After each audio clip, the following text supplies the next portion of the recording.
Here it is, hanging 33 quilts, 3 quilted dresses on 2 floors here at Temple Har Shalom. I didn't really think of quilting as a true art form until I saw this exhibit, which I felt was more art than craft. Quilting originally was a necessity. Women needed to quilt to make blankets and clothing and everything for their families. And I think now it's had a huge revival in the past 25 to 50 years, where people are understanding that not only a necessity, but they can make it a work of art. I thought it was very, very spiritual in nature, spoke a lot to the heritage of the Jewish people, to the creation of Israel, to biblical scenes. There is a story that when God created the world in 6 days and was finished, there was a great light during creation, and this light was poured into these vessels, such as this piece of pottery you have here. And the idea was that the light was to remain there until such a time as God wanted God's presence to return to the earth.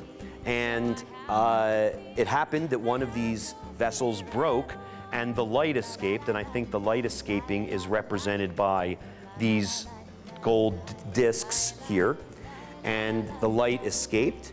And the teaching is that the work of humans is to gather up that light and put it back into the vessel, and then we will have a chance for God to come back to earth and restore the full light to us. And this process in this context was known as tikkun olam, repairing the world. A lot of the quilts that are here have been exhibited throughout Europe and throughout the Middle East, and many of them have won international awards. So what you're looking at here is a collection of quilts that have already been proclaimed by professional quilters as being something very extraordinary and very special. There's been a lot of traffic coming through here, and in most cases it's almost universally people who aren't Jewish but who have heard about this and have an interest in this kind of art, in textile art, in fabric art. Normally, you know, I think you just look at a quilt and you go, oh, okay.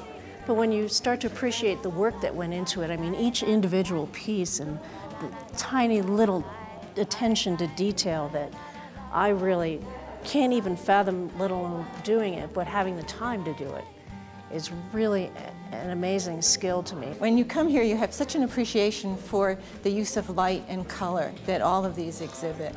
Also for the use of many different types of fabrics.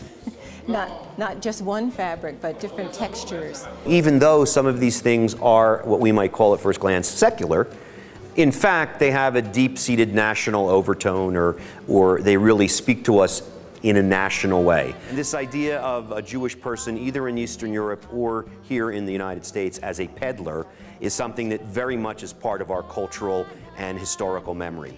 This is exactly how my wife's great-grandfather, Solomon Shine, began what is today Manitoba Metals. And that story is replicated in the schmutta business and in the scrap business and in many other kinds of retail businesses that exist today, and really forms a tremendous part of the immigration story in America. Our mission is to bring Judaism and Jewishness to people, and also we see ourselves very much as a multicultural institution in which we want to be able to reach out and form partnerships with people in either the LDS community or in other parts of the Christian world, and see that we can bring some things to life and work on some projects together. So this really meets many of our goals.